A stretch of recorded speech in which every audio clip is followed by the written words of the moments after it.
Hello everyone, my name is Karol Drzymała and I'm the CEO of Orbital Knight. Recently I hit a milestone of leading the studio for 10 years and I figured that maybe it's a good time to do like a little summary.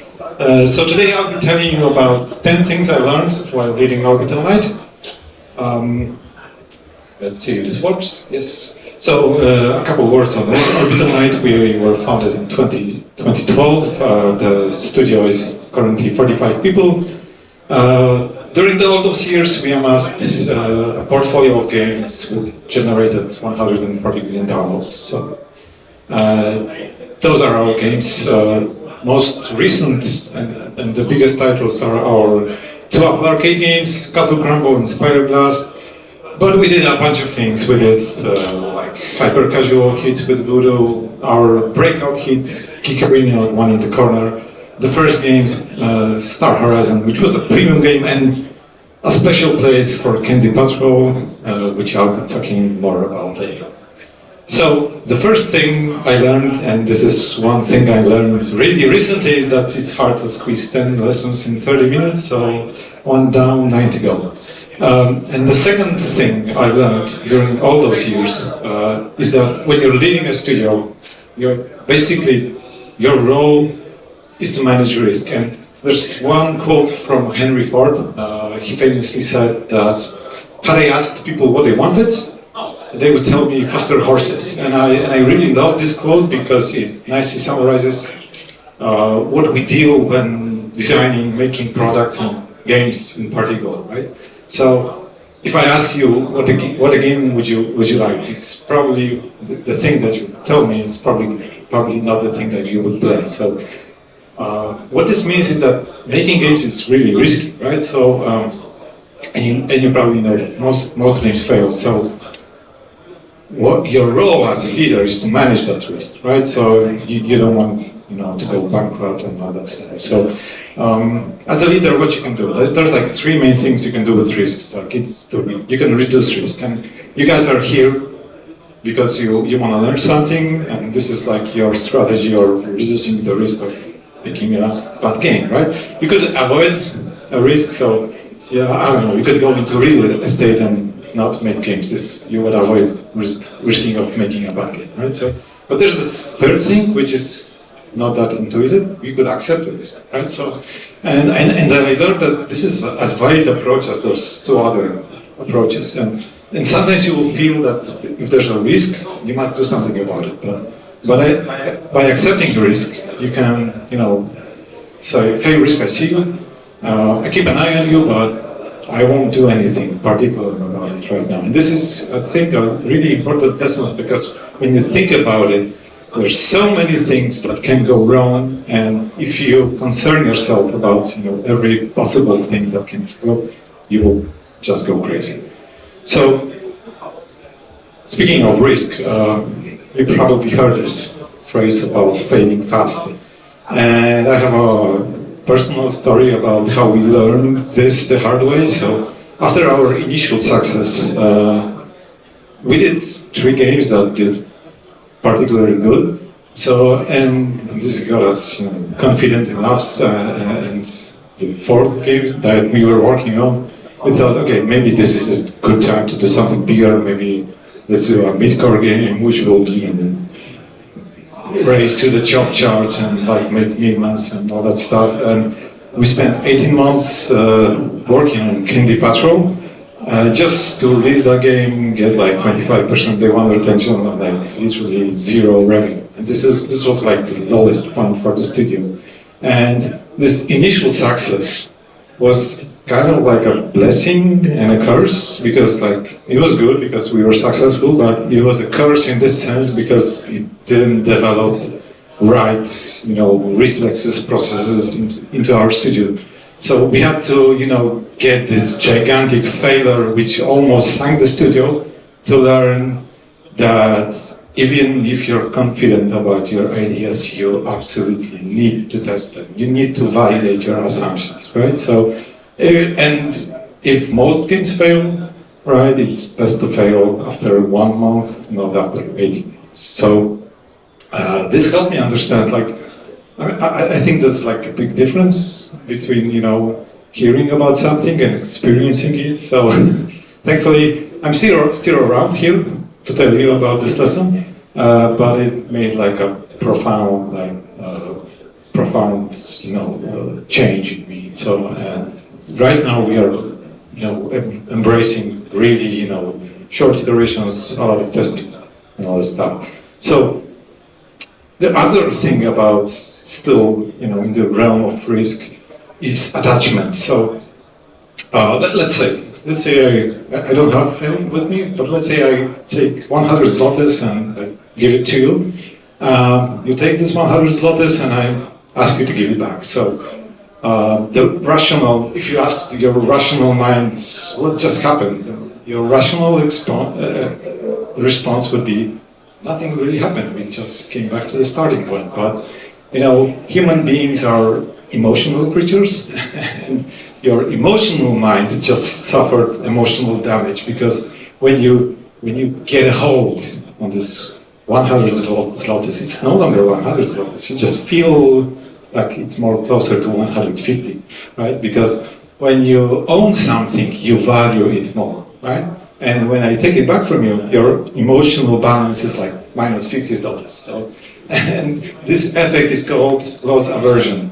And this is one of the reasons that, failing fast, it's easier said than done, right? So when you're working on a project, it's your project. You value it more than you should value it. So it's not that easy to kill your own project and to kill somebody else's.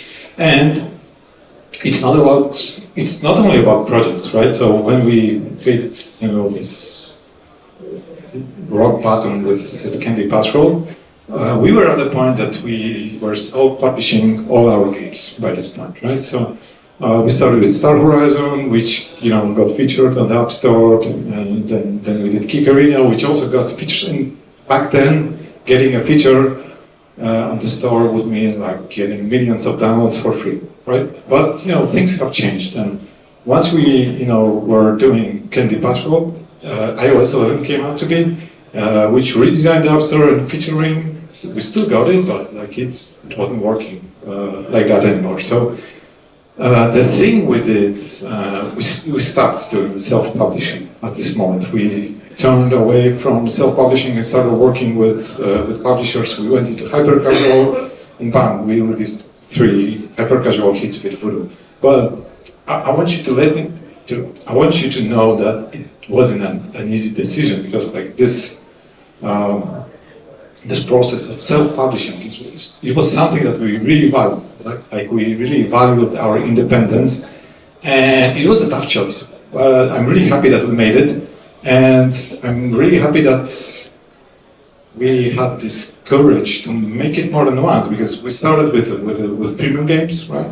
Then we went into free-to-play, self-publishing. Then we went into hyper-casual, and now we are doing Apple Arcade. And one thing I'm sure that if we are around for like next 10 years, we won't probably be doing the same thing that we're doing right now. So having this sort of flexibility built into your studio, just to have this courage to try new things and just to take risks, was, I think, really important for the growth of our studio. Number 5, communication. Right. This is, if I would name one thing that's most important, I would say that's it.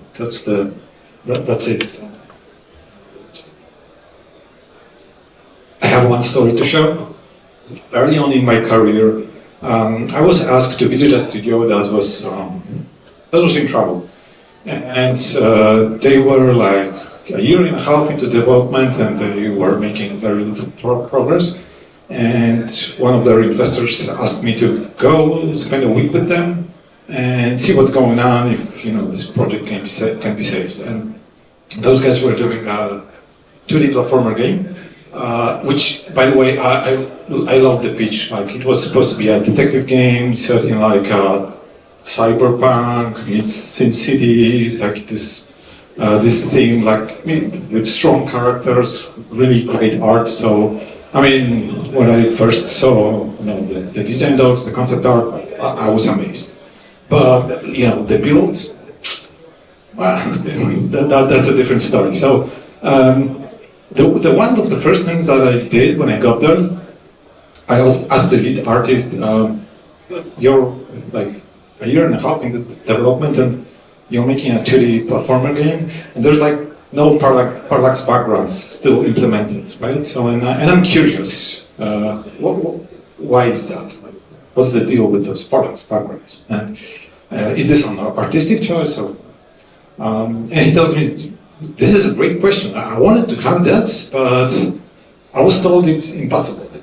Well, I'm a programmer myself, and I know this is really easy to do. I can do it myself for you, right? So, and he tells me, and I'm asking him, can you give me some more details? And yeah, this programmer, and this programmer happens to sit opposite to him. Tells me it's not possible to be done. And I'm like walking around those desks, and I'm asking this programmer, hey, can you tell me what's the deal with this parallax? There's no deal. Like I did this tool like months ago, and it's like here. You can use it. And I'm like, wow, so can you walk away to this artist and tell him how to use that? Like, sure, no problem. And like we had parallax effect the next day. And I was like, mind blown, right? And those guys were like sitting next to each other for months. They didn't talk about this feature. Like, and you can say like, it's a small detail, right? But like the whole thing was just like a sum of like hundreds and thousands of those small details, right? And what's really important about this story, I was really fresh into game development, right, at that time, and those guys had like tons of experience, right? This was like a great artist, like he was awesome, and this was like a great programmer. He was, I mean, I would work with him, like if he chose to, but like it was not enough. It's not enough to have or a working microphone.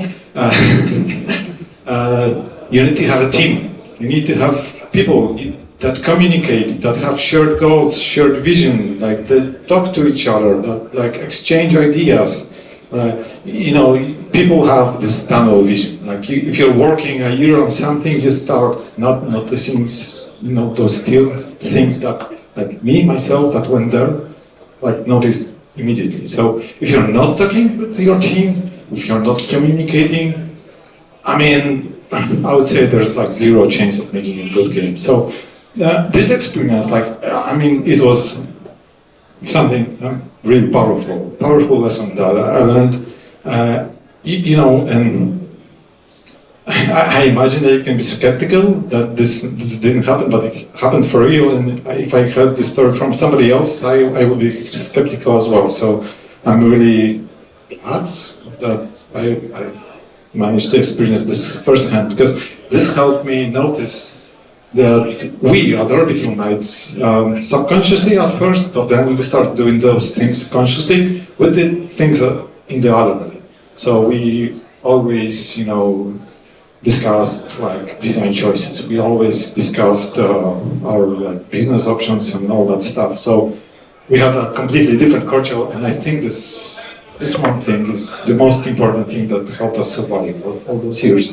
And speaking of communication, this experience of lack of communication helped me formulate something that I call the feedback rule. So the feedback rule has 2 points. First, you as a team member at Orbital Knight, you are obliged to give feedback. I mean, especially in situations when you feel something's wrong, and there's no boundaries. You're a QA, you are HR, no matter you see something that's not working, you are obliged to tell that person.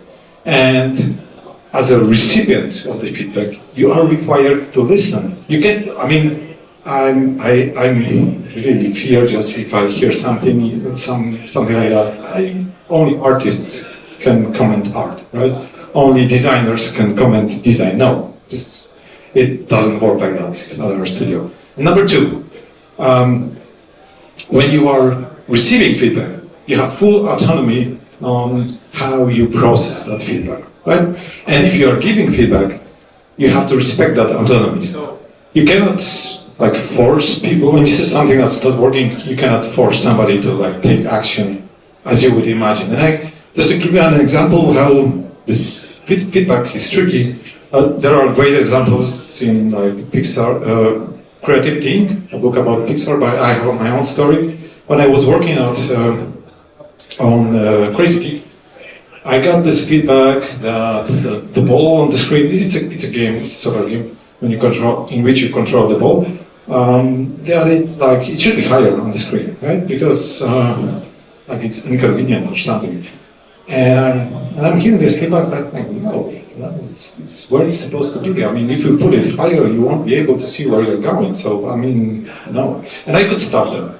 I could say, I mean, look, you're wrong. I know better. It's okay. But I took the extra step. So I just asked the person to play the game beside me, and I noticed he's doing this like really, really big, movements with his thumb.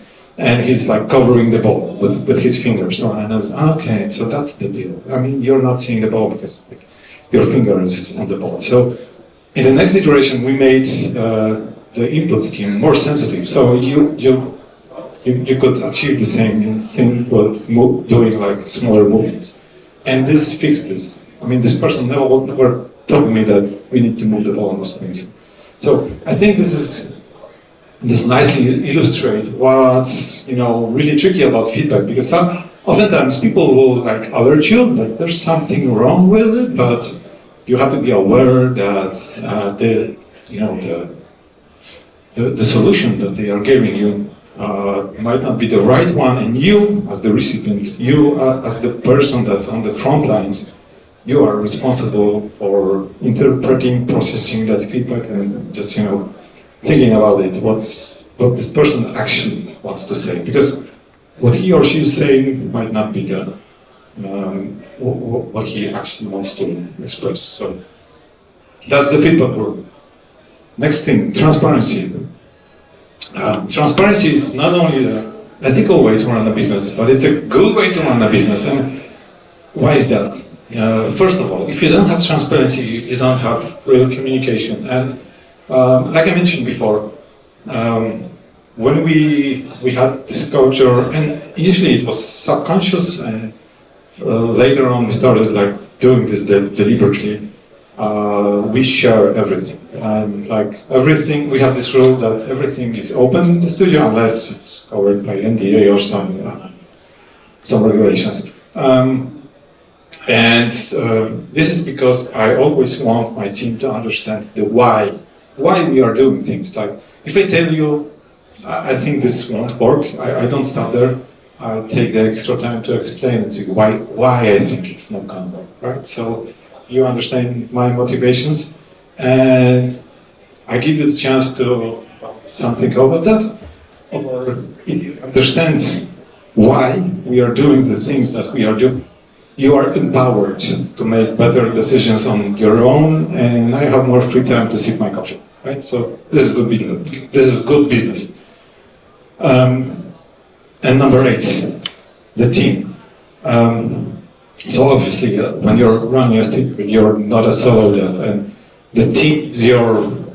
I'm looking for better, like a phrasing of this, but like this dehumanizing way of saying team is your best resource. I mean, there's a lot of truth to that, because the team is that those are the guys that are doing the actual work. Your responsibility is only coaching, and there's this phenomenon. If people are stressed, your body releases this hormone called cortisol, right? So, and it inhibits creativity. So making sure that your team is happy, it's good for you, it's good for your business, because happy people are creative people, and this making games is all about creativity. So managing your team, and managing in a sense not just giving away tasks, but making sure like their needs are fulfilled, is the proper way to run your studio. And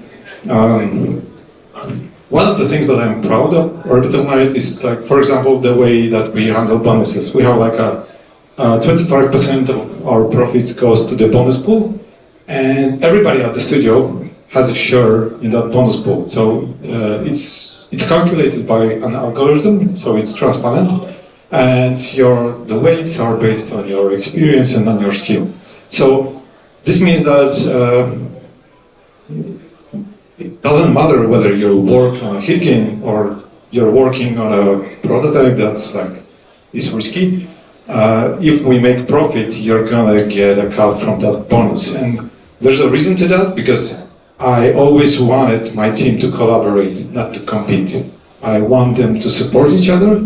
I want them to help each other. So if you make a success, I'm successful. So if you need help, this means that, I mean, it's in my best interest to help you out because we are in the same boat. And I think this works great for us. Number 9. This is really personal. Over the years, I'm happy to tell you that I grew a habit of reading a lot of books. And it started simple. It started because I had like really long drives to the office, and I got into audiobooks, which is a great way to read while you can't read while you're walking a dog or while you're driving to the office. And this helped me a lot. There's a big difference between knowing about something and understanding, right? And one of the best books I read, and I would recommend it to anyone, is Daniel Kahneman's Thinking Fast and Slow.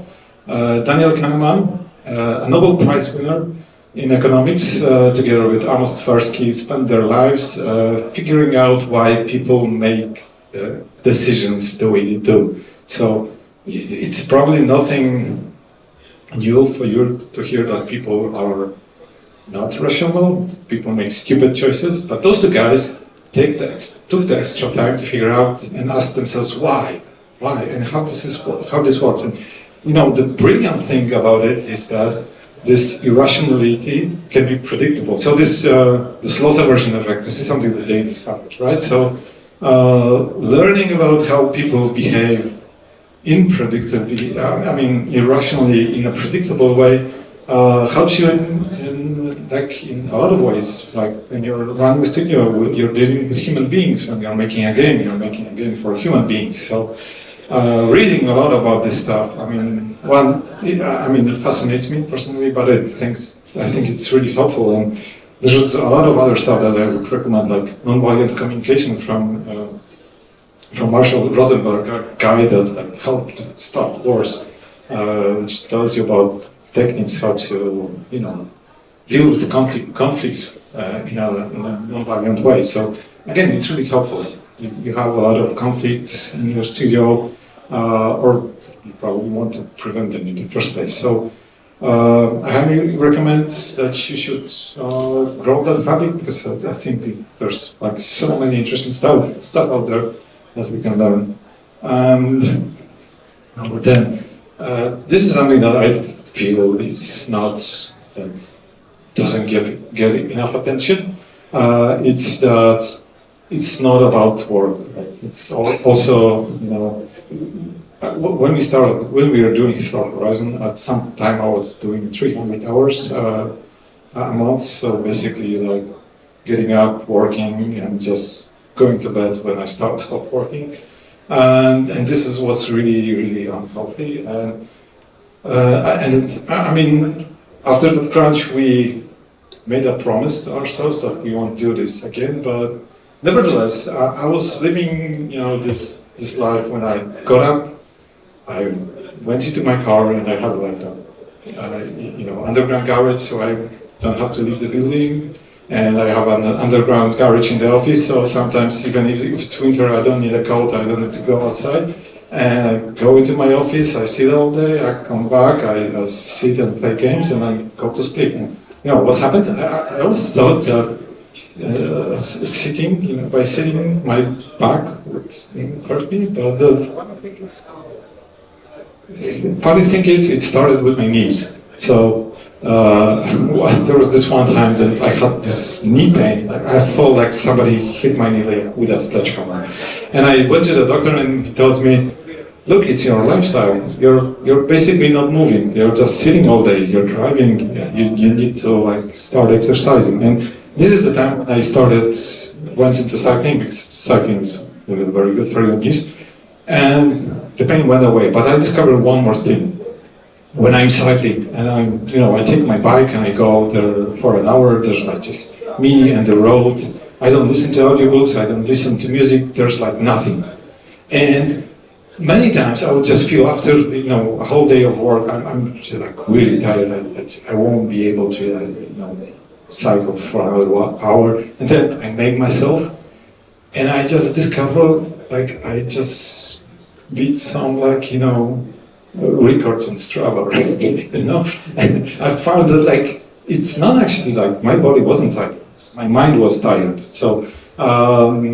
And when you're doing exercise, it can be different for you, but like for me, like this is a form of meditation, right? So like I'm doing the cycling for an hour, there's nothing, like I just see the road and nothing else, and it helps you clear your mind, and this is like so helpful to stay calm when you're. We are obviously dealing with a lot of stress, a lot of deadlines, sometimes angry people, and. It helped me a lot, just to regain this happiness from life. So I would say, and sometimes people will tell me, look, but I don't have time, right? So I have this tight deadline and I need to work all day. No, you're wrong. You don't need to do that. There's research telling, there's people doing research and they discover that if you work more than 40 hours a week, your productivity goes down. Right? And the reason behind that is when you're tired, you're making mistakes. And when you're making mistakes, it takes less time to make mistakes than to fix them. Right? So if you take a stop, if you stop and take a walk, it's actually more productive for you if you work less. So I highly recommend that you should think about that. And that will be all. I wonder if I managed to fit into 30 minutes. And I see there's still 3 minutes left. Yes, so thank you very much, Karol. Thank you. Well, maybe there are any questions? Yes, sure.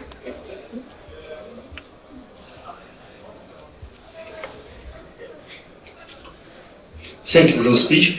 I have a question about the difference between creating games and creating studios. So when you are busy with managing the studio, do you personally still feel that you create the game and as a part of it?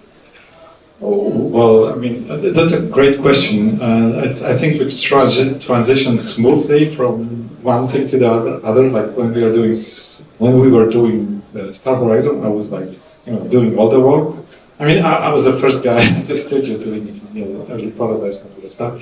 But you need to find, and it was difficult for me at some point, to let go and let other people do the work and make their own decision. So I think it all goes with scale, right? So like with 45 people, I'm not programming anymore. Sometimes I'm sad about it, but then I guess it's what I wanted, just to be successful. No, I don't participate in active development right now. I just focus on stakeholder or sometimes lead product owner roles, or focus on giving feedback to the team and letting being available to them, and sometimes to share, if they want, to share my knowledge with them. So, but I wouldn't say. You can start like when you're small. I think you should start with being hands-on, and then move gradually to take a step back. But it's totally different skills, right? Oh yeah. You learned in process how to be a. Yeah, that's why I'm reading a lot of books. I'm a technical person. I never got into people skills and all that stuff. I started to be fascinated by it when I discovered how big of a difference this makes. Right? It's. I dare to say, and I have this policy that. I never hire somebody that has high skills but like low, interpersonal skills, because those people usually are detrimental to your team. It's usually better to have somebody that's like maybe not doesn't have enough hard skills, but like is a lovable person. And this is like this dilemma between it's called lovable fool versus competent jerk dilemma, right? So you go for the lovable fool. Definitely. Well, we have no more time. Yeah, thank you, but still, thank you very much. Thank you.